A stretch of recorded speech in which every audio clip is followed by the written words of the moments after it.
Tonight, Vice President Baumia declares government will not legalize Okada days after the Transport Ministry issued a statement announcing a resumption of broad consultations on the matter, with Cabinet also set to consider the issue championed by the NDC in its manifesto. We will not legalize Okada business in Ghana. It may be a tough decision, but it is in the interest of Ghanaians.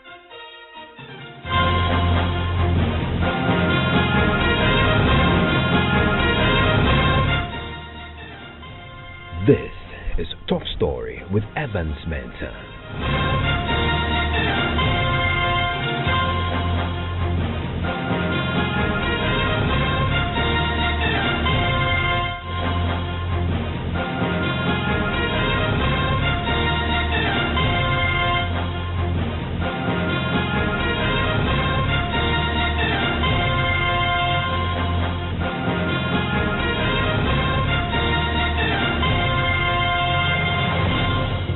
And Top Story is always brought to you by Gasim Cement, the nation builder, and Vodafone. The future is exciting, ready. It was just last Friday that the Transport Ministry issued a statement announcing the resumption of broad consultations on whether or not to legalize commercial motorbikes called Okada in Ghana. In fact, in that statement, the Transport Ministry laid out a series of consultations that had happened since early last year, leading into this election year. And they had indicated in that statement issued last week that Cabinet will be receiving a report after those consultations are done in October and a firm decision reached. Tonight, even before the consultations resume, the Vice President has categorically declared the government will not legalize Okada. The issue of Okada has become such a hot political issue in the wake of a manifesto promise made by the NDC's John Dramani Mahama, who had said categorically that he will legalize the Okada if he wins power. I wanted to listen to the Vice President speaking on the issue a short while ago.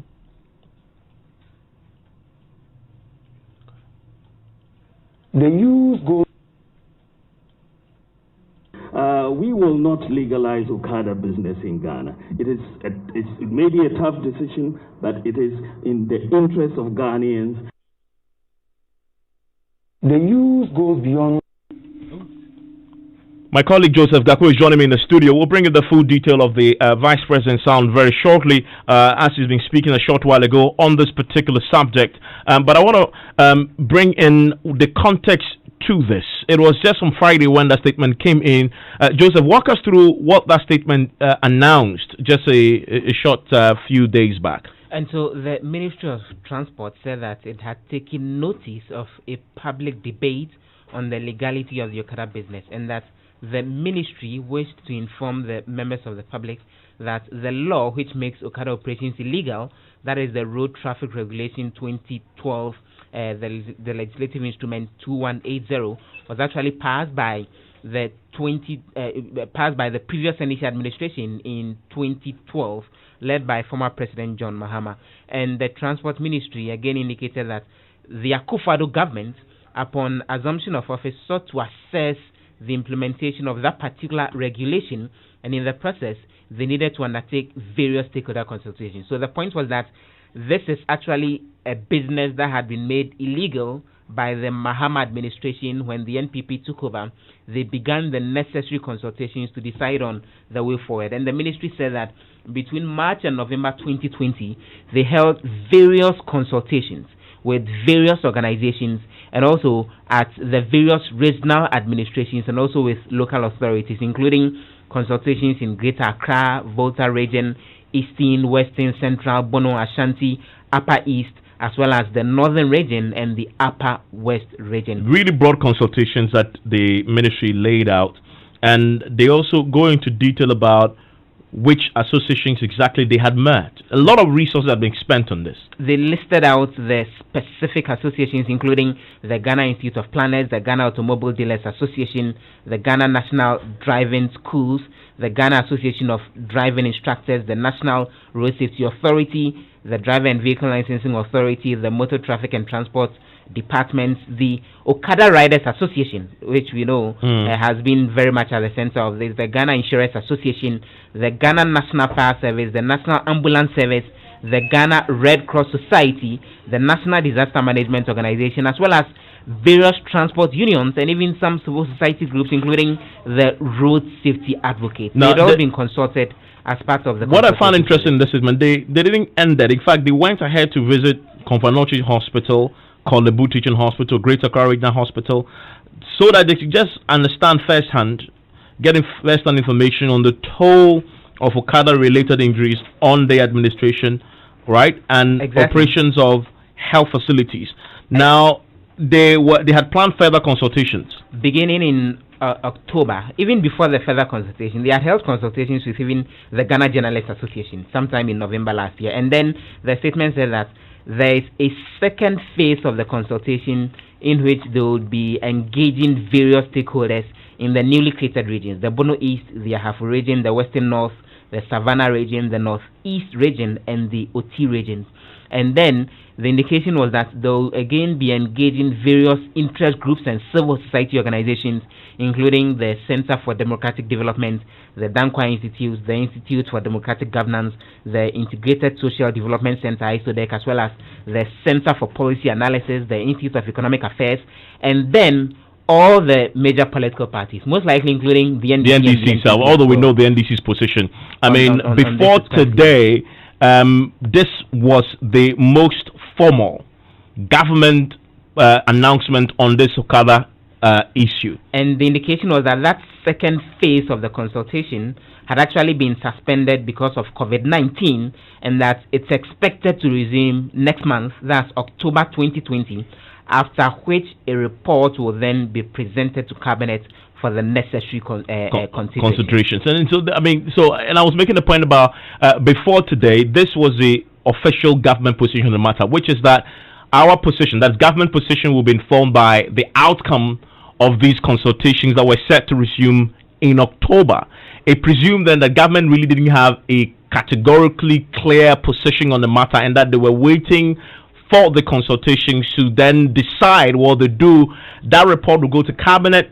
The contents of it, Cabinet will deliberate upon it and then make a decision. In fact, when I interviewed the Minister for Transport, Ofori Esiama, last week, he was very emphatic that a firm decision on this has not been taken by government, and that the decision government will take going forward will actually be a decision that will be taken after they've put together what the will of the people says based on the consultation that they are doing. So he gave the strongest indication that we wouldn't know what government's eventual position on this will be until those consultations are done, and those consultations would actually reflect, and the decision will reflect what the will of those they are consulting will be when those consultations are completed sometime in October. But just a few minutes back, we heard from the second gentleman of the land, the vice president, and he has been tonight been categorical, articulating the government position, which we now know.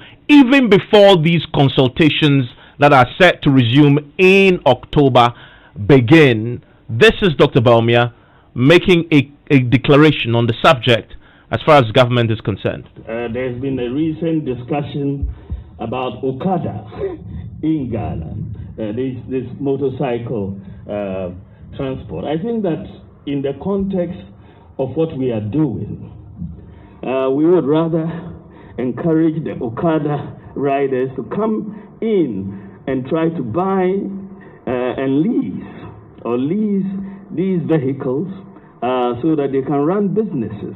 They need to graduate from this risky and less safe Okada riding to a safer means of transportation. Their problem will be a lack of capital. But if you bring in new leasing policies, and we have our national ID cards with our digital addresses and so on, we can have a credit system working and give you an option other than this risky.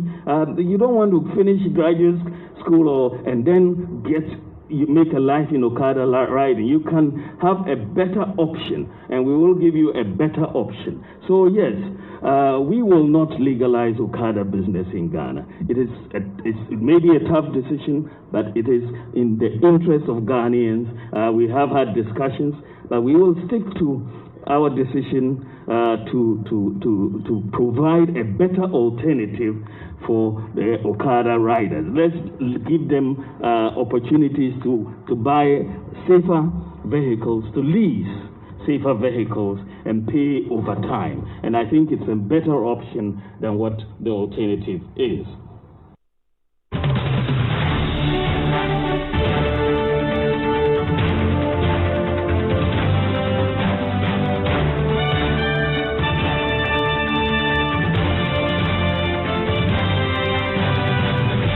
I mean, there are a few questions that this obviously raises, and in the context of the statement that was issued on Friday by the Transport Ministry, it begs the question. So, I mean, what would then be the point of the consultations if already government has a position that they will not legalize it? Because the point of the consultation was to become the basis for taking a firm decision by government.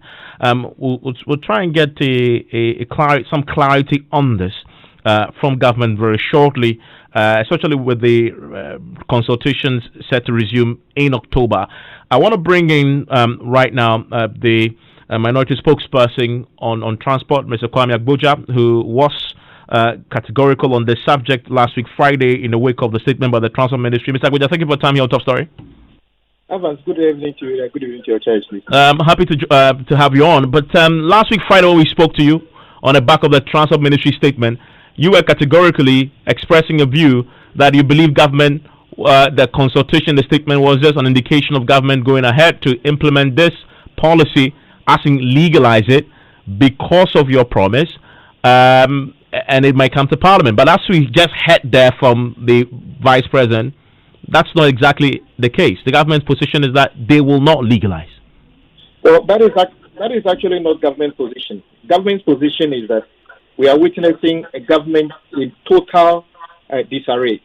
The left doesn't know what the right is doing. The letter you read from the Transport Ministry suggests that government has invested colossal amount of money doing what they are calling consultations already. And indeed, that letter tells us that the consultation is going to go ahead. So if you hear the Vice President declaring today that they are not going to go ahead, then does that suggest that government knew all along that they were not going to go do this?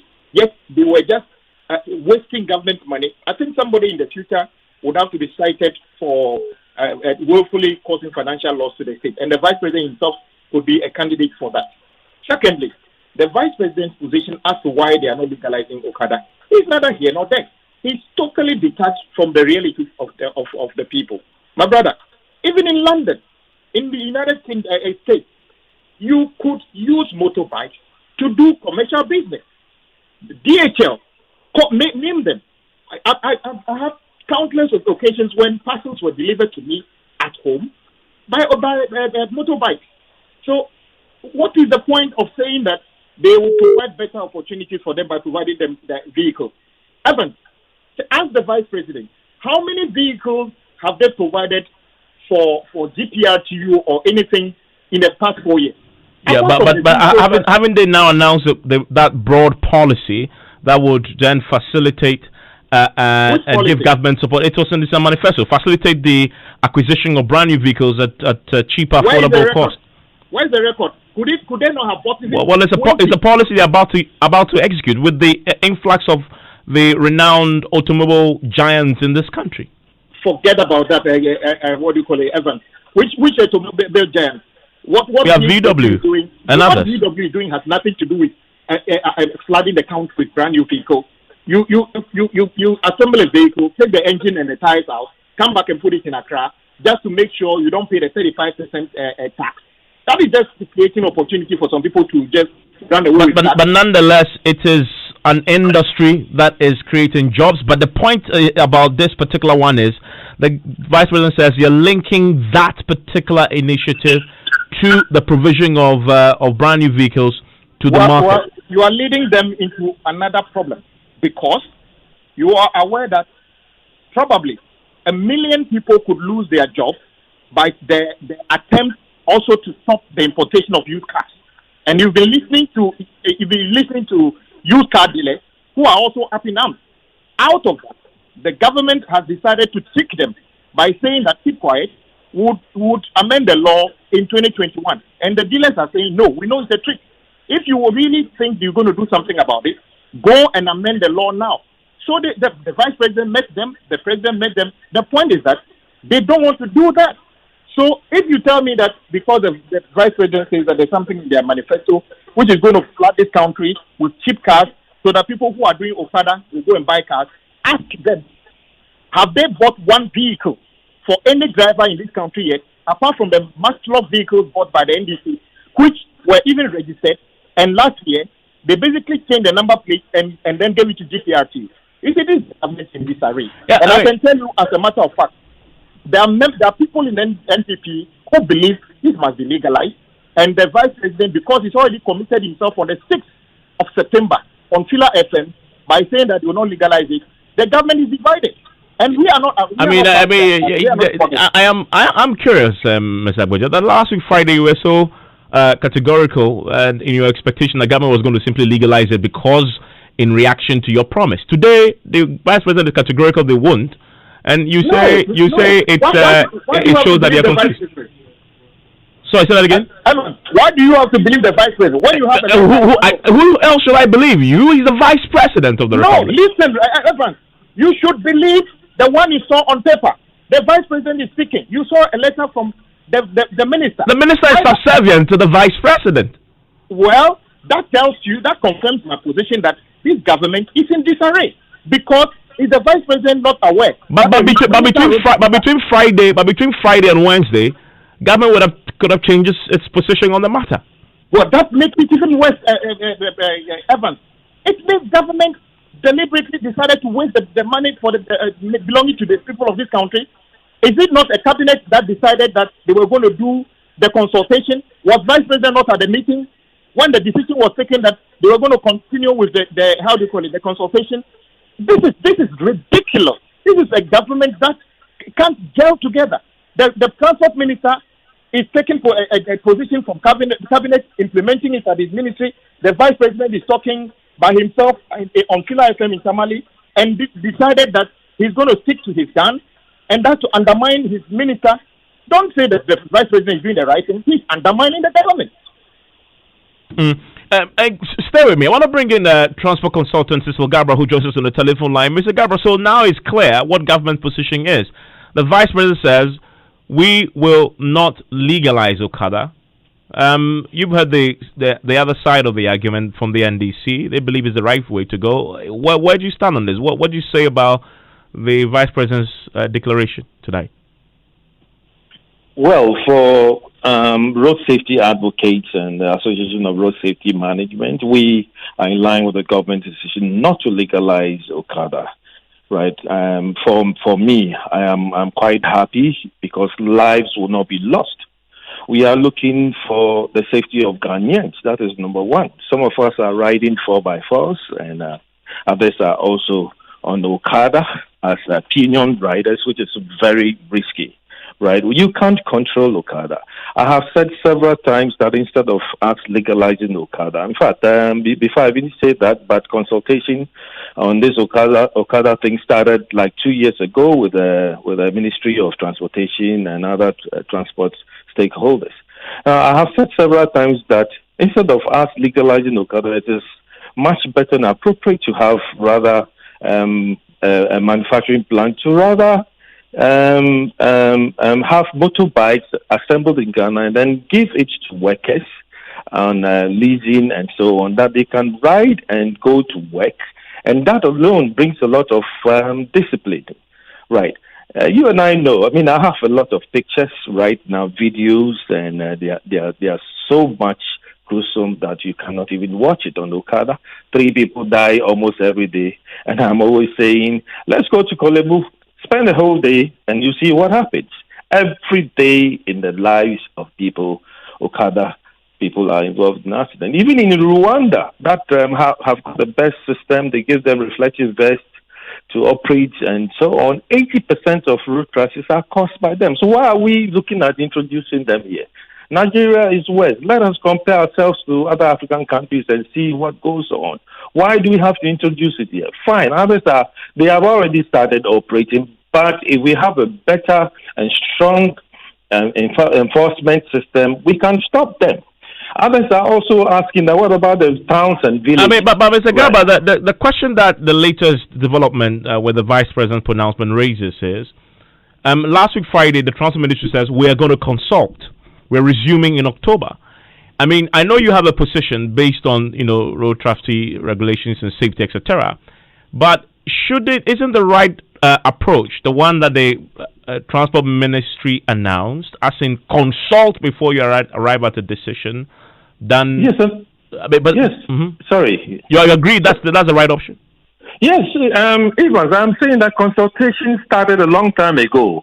So if the minister is saying that they are going to resume, this tells you that they are already holding meetings on looking at legalizing it. Okay, so if they are going to resume and the vice president comes in to say, hey, don't go ahead, I think it makes a lot of sense. And once again, we are looking at saving lives. And it's much better than, going to support it for us to see others' legs, arms, hands, and fingers maimed. Okay? So, it's a step towards the right direction. I personally support it. And, you see, don't let us also confuse ourselves like my brother just mentioned, delivery services in the UK and so on. Delivery services are different from Okada. Okada picks human beings, and I mean, we call them pillion riders. They sit behind. And if you have never ridden a motorbike before, don't try to sit behind an Okada, because you need to even balance yourself. If it's moving left and then you are turning right, you are going to cause an accident. And those people don't think about they themselves. Think about the pillion rider. They think about it themselves to make money quickly. Then they make a lot of money. So everybody is going into it, and I'm happy that it needs to be stopped. It needs to be stopped. Mr. Abuja, you draw that comparison with what happens in the UK. I mean, it's not the same thing, is it? I mean, if I'm carrying a parcel, I'm not carrying another human being. I mean, I'm carrying a parcel. A parcel isn't certainly a human being. In this case, we have in the country. Sometimes you have 2 or 3 people on the same motorbike. No, I'm surprised that Mr. Gabra got himself really confused instead of thinking I'm confused. How do you call it? Evans. Currently, under the LI 2180, Evans, I can come and pick you after work on my motorbike for us to go and have a drink. It is not against the law. The law only says that I shouldn't take money from you. So I don't even know where Mr. Gabra's position is coming from. Mr. Abuja, I have been doing this work for the past 24 years. Hold on. And I know what I am saying. Okay? There is Okada. If you pick your brother and you are riding him, you picked him from work, you are taking him home. That's a different thing altogether. I kept quiet. Mr. Gabra, when you were speaking, I kept quiet. Please go ahead. You claim to be a consultant on this. And I'm saying that you should have realized that the current law allows me to even come and carry you on the back of my motorbike. But you are claiming that it is the second passenger that is causing the accident. And I want to put it to you straight, that there's no data in this country that suggested that Okada riders are the major cause of accidents in this country. What are you saying?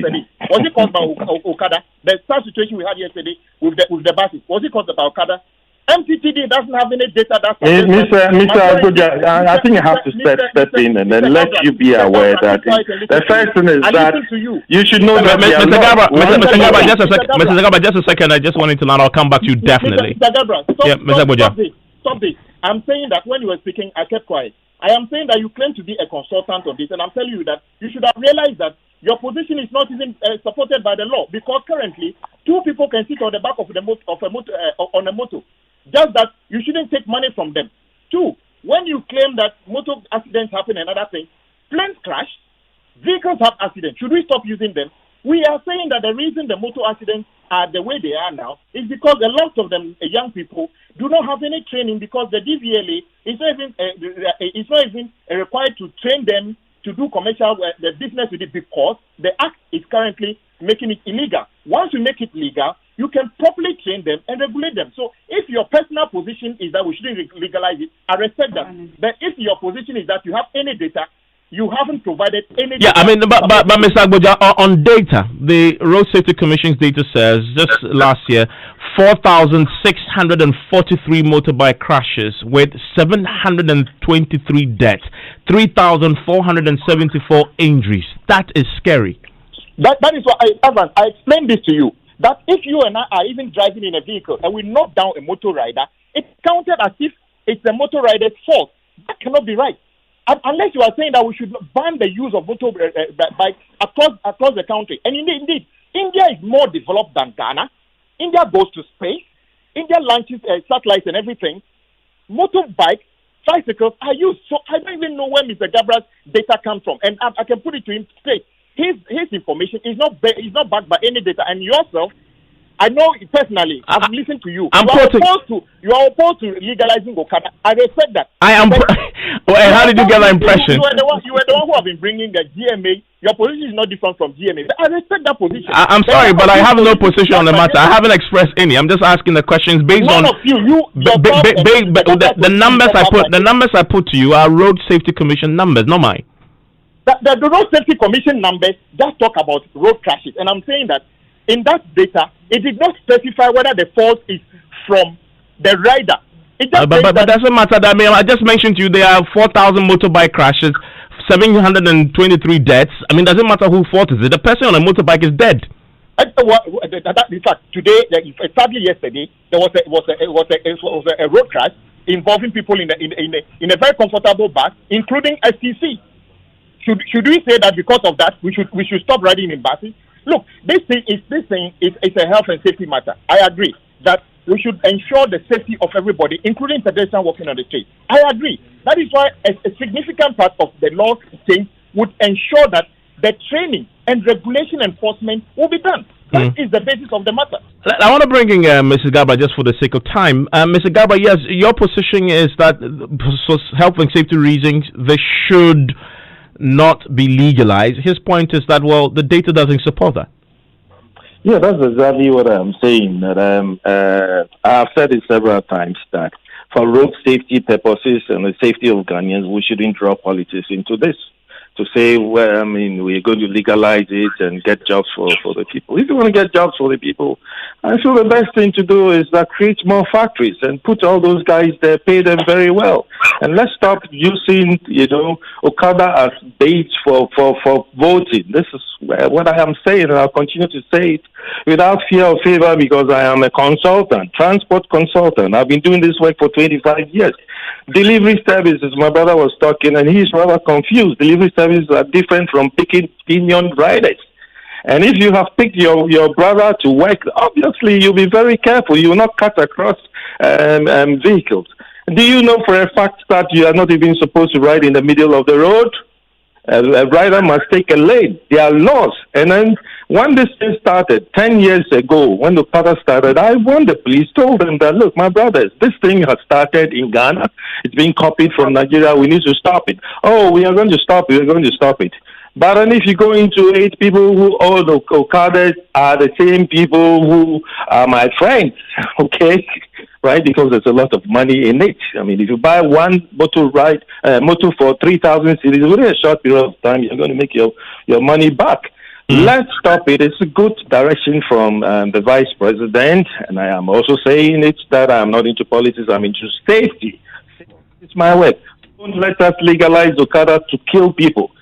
Well, I'm grateful, Mrs. Garba, grateful, Kwame Abuja. We tried to reach the Transport Ministry to get some clarity on the back of the statement they issued on Friday. And with what we're hearing tonight from the Vice President, will the consultation still go ahead as announced in October?